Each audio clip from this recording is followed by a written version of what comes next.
Hi, this is Catherine Moore with Exposing a Monster podcast. And the recording that I'm going to share with you, I'm going to share multiple recorded conversations. One with a sergeant of Precinct 4, and this conversation took place on December 20th, 2024. Okay.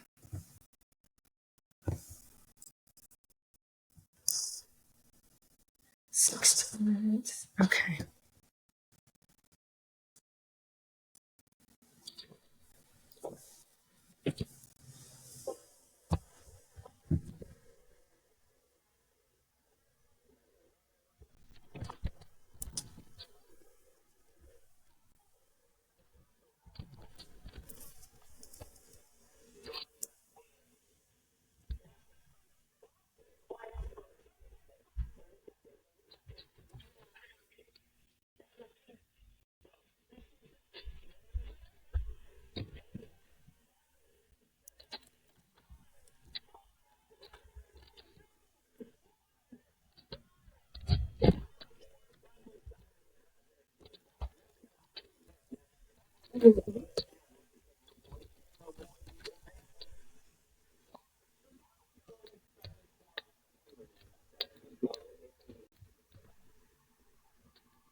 Bob, yes. What did you do today?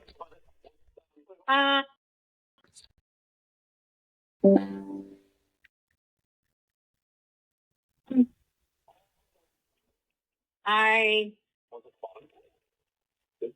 went and got some groceries, and that's about it. Yeah.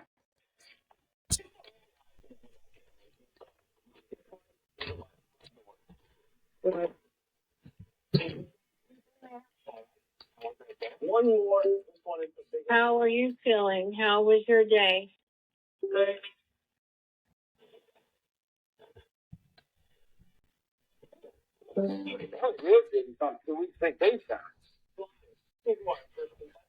Find all these presents. Okay. Okay.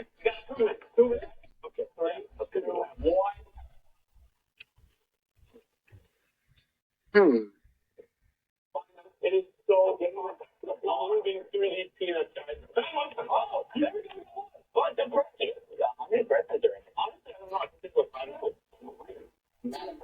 This dude really wanted to do it. Wow. See, that's a minute and 15 seconds left. I just want to give you a tip. I didn't hide anything over there, so I don't know why you're over there. No, dude, just wait till you time. 1 minute left. Don't worry, it's everything. So, there's most presents over there. There's a big one over there. There's underwater. Yeah, it's underwater. You got it. You got it. I'm really scared about into the peanuts. Yeah, you could have a really solid box. Really solid. Oh, I got these. We got two presents. Look at the smaller and two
This is a pretty big one, so I feel like it needs to go like way over there.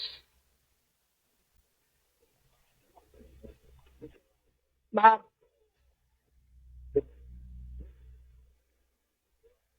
Bob.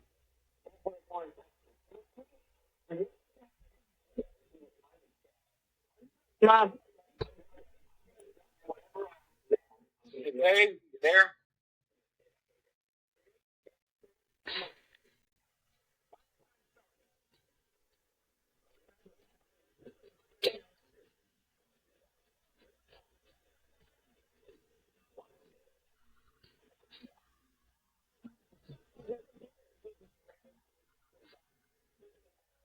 Bob.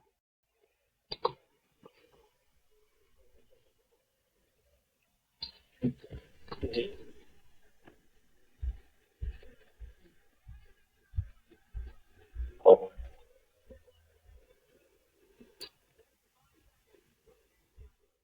Bob.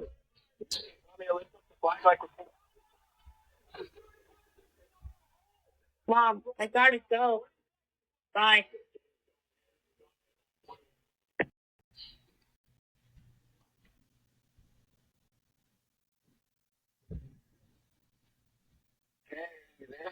We told them to go to PTO with a child, and the parent has to come with us. Okay, that means the parent has to come with us to the hospital and admit that child into the hospital for a mental health evaluation. No.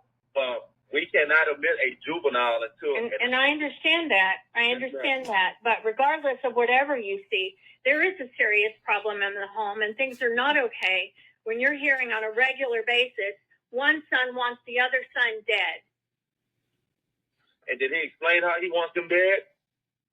He said he wants him to die a slow and painful death, and I have it on recording. Okay, but if that's old, we can't operate off old. Okay, we have to operate off. Right. And I understand that. I understand that. And I did exactly as you're instructing me to do. I called right after he told me that. I called for a welfare check. In fact, one of the nights that I called, the second time I called about that, no one called me back. None of your officers had the decency to call me back. And if you request a call back and no one calls you back, that's when you call out dispatch. Dispatch supervisor in regards to it, and that supervisor will reach out to a lieutenant or a sergeant as myself on that shift, and we will have that deputy call you back, and we will question that deputy about what's going on. Then we will call you ourselves to find out exactly what's going on, and then we will give that deputy direct order and how to handle the call or what we want them to do in regards to the call of service. I don't understand how things operate on our end, but that's why I'm telling you. I've been threatened by CPS. Okay? I've called CPS so many times. I've been threatened by CPS. So I don't know if I talk to you guys if I'm going to be threatened. My mental health has been. So as I explained to your ex-boss, as I explained to him that you have the right to call in a welfare check once or twice a week. Once or twice. Thank you. Okay. Or if the boys was with you, he has the right to call the police and do a welfare check. To state that he was trying to, I don't know what he was trying to do, and I told him that it was not going to work because you have a right to the boys. Just as like he have a right to the boys. Well, you know, he likes to get away with child abuse, and he likes to do things like put his hands around their necks and drag them 5 feet across the carpet, and I interfere with that for him, and he likes putting their lives in danger. So, you know, and I don't know, you know, he makes everything look wonderful with his mommy / live-in girlfriend. And, you know, they've got we have one son that wants the other dead. So everything's great over there. Well, I can't speak upon whatever relationship him and grandma got going on over there. But I can tell you what to properly do in order to see that things are followed. And I have done that. I have done everything you suggested to do, and nothing has been done. I don't think you asked for a patrol supervisor to go over there to that house with a. I asked for a welfare check. My husband was witness. Yeah, I mean, yeah, you asked for a welfare check, but that's it. And on a callback, and on a callback, if you requested a callback, because I gave you the courtesy call back. And I appreciate that. I do. I appreciate what you did. I appreciate you listening to me and taking me serious and understanding my frustration. And I'm trying to give you the resolve in order to make sure things are done the proper way. Okay, well, let me tell you what happens in the event that my son, who has a history of being psychotic, decides to act on his wish for his brother to die a slow and painful death. I lose 2 sons to a psychiatric disorder. Mm-hmm. Yeah. Okay. Yeah, I'm glad. I hope you got me. I hope you do, because that is serious. Okay. I totally understand. Trust me, I totally understand. And I have recorded conversations posted all over the internet. I've even been putting up posts saying, I don't know if my son is still alive because his brother wants him to die. That's all over Facebook under my ex-husband's name and mine. In the event that something happens to my kid, that's where this is at. Okay, well, I'm trying to tell you what you can do, ma'am. If you want to come get your kid, when your kid, I can't come and get them. I was ordered supervised visitation, and I just haven't figured out yet how supervised visitation works when one son wants the other son dead. Do I just go visit the one son that wanted his brother dead? Is that how that works in supervised visitation? Now, you can't take your frustration out with me. I'm not going to lie. Okay. All right. Okay. I understand that you're frustrated. I'm giving you the resolve on how to process everything, okay? Tonight, no one is going to go to a hospital. I don't have evidence proof of anything within 24 fucking days. That's why I told you, when your baby boy calls you and tells you that the next time.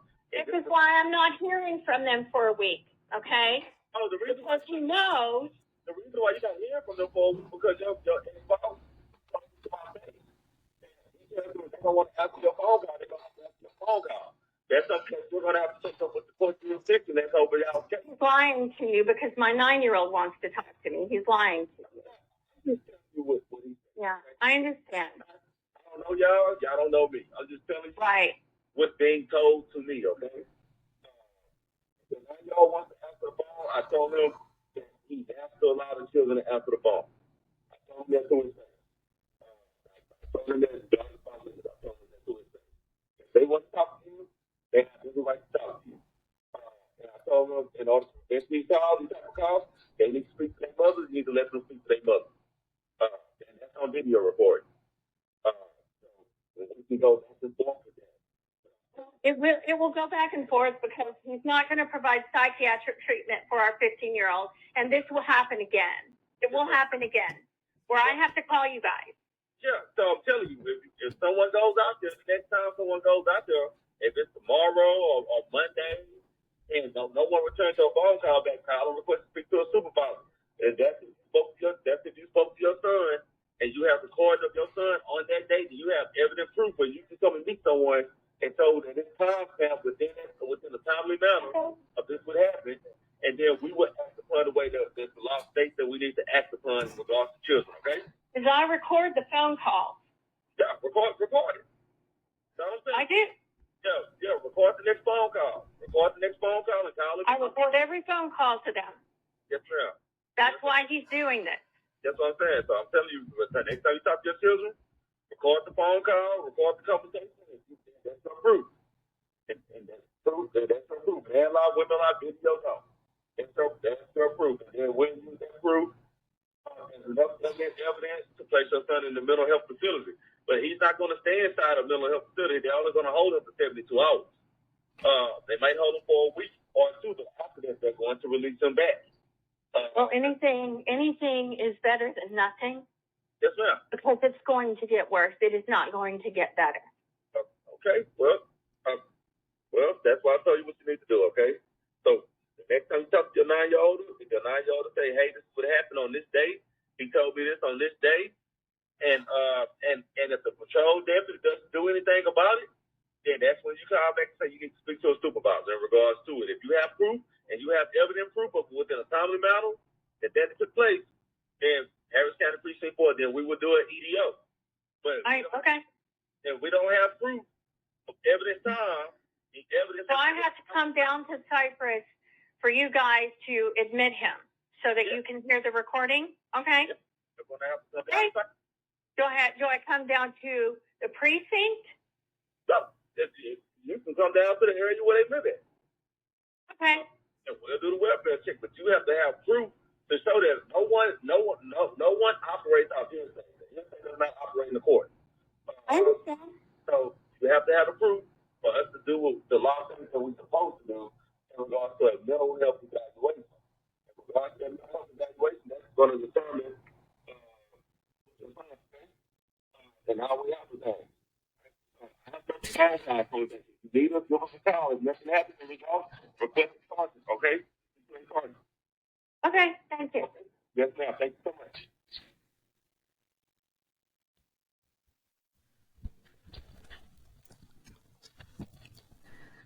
Okay, one of the things I want to correct is maybe there are situations where hearsay does not work in the court. Unfortunately, hearsay is how I lost custody of our sons. The documents, the court documents said that I should not have custody of our sons for their health and safety. Nothing was ever presented in court stating that.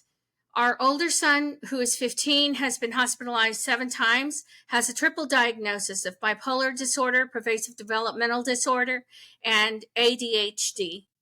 And Carl Edward Anthony lied to the court and said that I had dropped our youngest son on his head twice, which never happened. And the court document states that I am only allowed supervised visitation. And that visitation is currently being withheld from me by the Domestic Relations Office of Harris County. One of the reasons that visitation is being withheld from me is because I exposed sexual harassment that I had experienced through the supervised visitation by one of the Domestic Relations Office employees named Jorge on the property of South Main Baptist Church. And also previously, I had been forced to visit our kids at St. Stephen's United Methodist Church in Houston, Texas, which is under the Texas Annual Conference Administration. The reason why that is significant is because my father, John Chester Dowden, was an ordained United Methodist minister that was employed under the Texas Annual Conference Administration in Houston, Texas. However, one of the things that I need to explain is that my father being employed at the Texas Annual Conference Administration is not the only familial connection that I had with the conference administration. I was raised within the Texas Annual Conference Administration.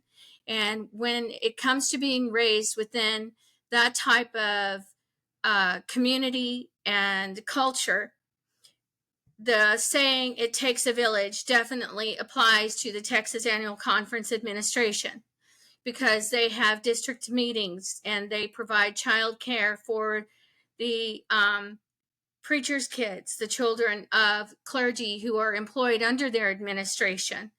And these churches are the churches that the meetings, district meetings are held at, provide child care. There are camps, missionary camps, there's church camps within the denomination and within the Texas Annual Conference Administration. In the United Methodist denomination, it is divided up by administrations, and those administrations are called conferences. And those conferences gather every year, which is why it is referred to annual conference. And the Texas Annual Conference Administration is the largest of its kind. It was not an accident that I was forced to visit my kids at a United Methodist Church through the supervised visitation, at a United Methodist Church that was under the same administration that employed my father, John Chester Dowden, who sexually assaulted me as a minor. And John Chester Dowden, who was my father and a sexual predator, a child molester, was not the only child molester that was employed under the Texas Annual Conference administration. There have been multiple people who have worked at churches under the administration and people that have been employed directly under the administration who have been involved in sexual misconduct with adults or with minors. And there was also Kendall Graham, who sexually assaulted a girl who was listed by the name of Jane Doe in a news article, whose name is Alicia Provost Whitfield, and she is named in a document that I have exposed many times over social media. And I had all of this information before I was forced to visit my kids at St. Stephen's United Methodist Church, which is under the Texas Annual Conference administration. The Domestic Relations Office of the Texas Annual Conference administration said that I don't have anything to do with the United Methodist Church. However, there was a county judge over Cherokee County back in the 80s, whose name was Judge Morris Hassel. Judge Morris Hassel served in a position of authority on the board of Lon Morris College, the private Methodist college I attended. Judge Hassel also served on the board of trustees in an authoritative position of authority, and was consulted on by the conference administration, and on the board and sat in cabinet meetings. And Judge Hassel also served as chairman of the board at Lakeview Methodist Conference Center in Palestine, Texas, which is closely connected, and that property is used by the Texas Annual Conference for camps annually, every year. The reason why that is significant is because Judge Morris Hassel was a highly respected and highly revered judge because of his family's involvement with the United Methodist denomination and the Texas Annual Conference back when it was the East Texas Annual Conference, before the administration was ever located or housed in Houston, Texas. The Hassel family involvement in the United Methodist denomination in Texas dates back over a century. And I am Judge Morris Hassel's fifth cousin. And my great grandfather was Judge Morris Hassel's, I think, third cousin. And I never really mentioned much to the conference about Judge Morris Hassel because I grew up around the Hassels and I know a different side of them. And to me, they're not anybody special.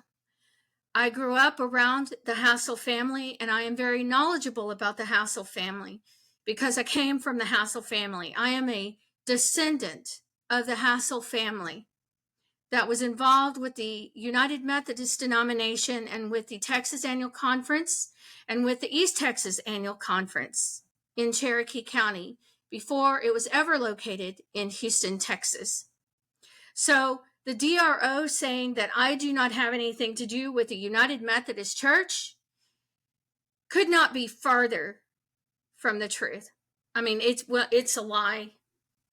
This is not a good night for me. It is true that the Texas Annual Conference and the United Methodist denomination in the state of Texas is a part of my DNA. And I also had a great uncle named Ross Fulton Sr., who was a district superintendent in Missouri Conference, who worked under Ann Scher, and he has a son named Ross Fulton Jr., who is a retired United Methodist minister. Marie, Ross Fulton Sr.'s wife, who is now deceased, her maiden name was a Hassel. She was also the third cousin of Morris Hassel. The reason why this is significant is because the Hassel family was so highly respected by the Texas Annual Conference, and the Texas Annual Conference had a long history of consulting with Judge Morris Hassel. And Judge Morris Hassel, like myself, had a lot of inside knowledge about the Texas Annual Conference administration. And it is sick that I have been shamed and ostracized because I am a survivor of abuse, sexual abuse by a United Methodist minister who was employed under the Texas Annual Conference administration. And the problem with that, the reason for that, is because the Texas Annual Conference administration of the United Methodist Church is far more interested in anyone who can contribute to their administration financially by pastoring a church. And a church is a business. Carl Edward Anthony, my ex-husband, knew that my father had been a child molester and that he had been employed by the Texas Annual Conference. So when Carl Edward Anthony took our boys to visit me at a United Methodist church, he knew that it was a United Methodist denomination, a United Methodist congregation that was under the administration of the Texas Annual Conference that employed the grandfather of our sons, who sexually assaulted me when I was a little girl. And because I have exposed that, I cannot see our sons, and I don't know if I will ever see our sons again. And because I have one son that wishes the other son were dead, and because I have one son that wishes the other son would die a slow and painful death, I do not know if my sons will survive this. I have also been threatened a number of times. And so in case anything happens to my sons or to myself, I am posting this information. And I have more recordings tonight to play because I spoke with another officer that completely contradicted the other officer I spoke with, the sergeant from Precinct 4. And I am going to play, the next recording I'm going to play is the recording of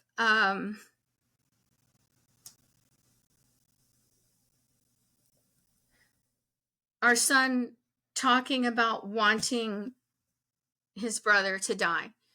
But I'm going to be back in a few minutes, and then I will continue this.